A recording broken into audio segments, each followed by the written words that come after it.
Siya si Gazini Christiana Jordi Acopiado Ganados o mas kilala sa tawag na Gazini Ganados. Siya ay pinanganak noong December 26, 1995 sa dapitan Zamboanga del Norte dito sa Pilipinas. Siya ay nakapag-aral sa University of San Jose sa Recoletos. Maliban sa kanyang pagiging isang beauty queen, siya ay isa ring model at isang philanthropist. Ang kanyang height ay 5'9". Ang kanyang ama ay isang Palestinian at Pinay. Ang kanyang ina na kalaunan ay naghiwalay din. Si Gazini ay pinalaki ng kanyang maternal grandparents. Si Gazini at ang kanyang pamilya ay lumipat at tumira sa City of Talisay sa Cebu. Simula pa ito nung siya ay nasa 6th grade. Siya ay may hawak na degree na Bachelor of Science in Tourism Management at meron din siyang certificate for providing healthcare services. Sa kanyang pageant journey,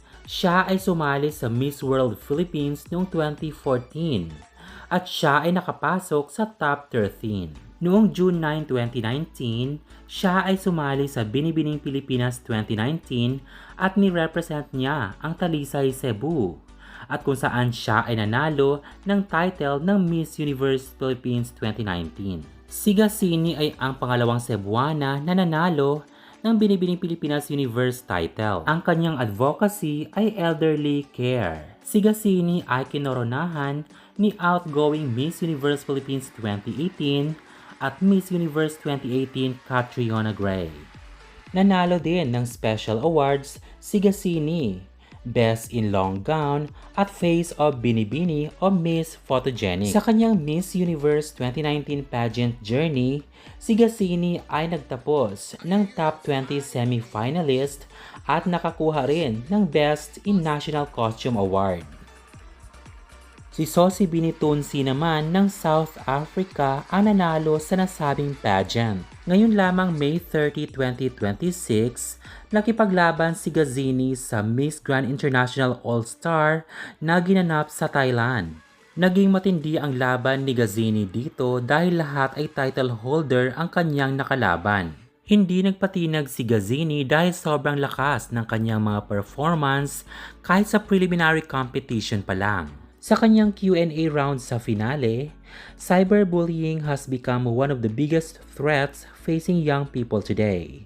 Beyond simply telling people to be kind, what practical steps should society take to reduce cyberbullying? At ang kanyang sagot ay, I was once a victim of cyberbullying.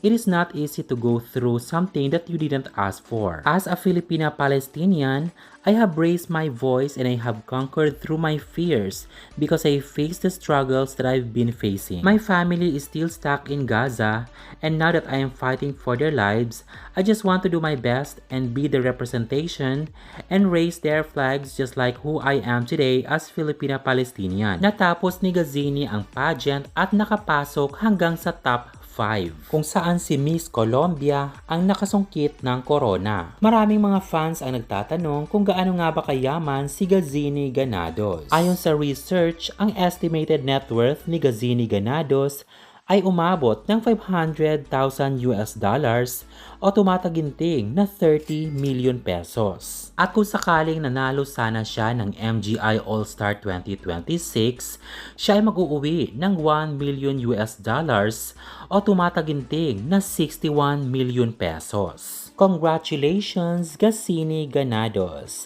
Ano ang masasabi mo sa video na ito? Mag-comment na at mag-subscribe para palaging updated sa aking mga showbiz updates. Thanks so much for watching!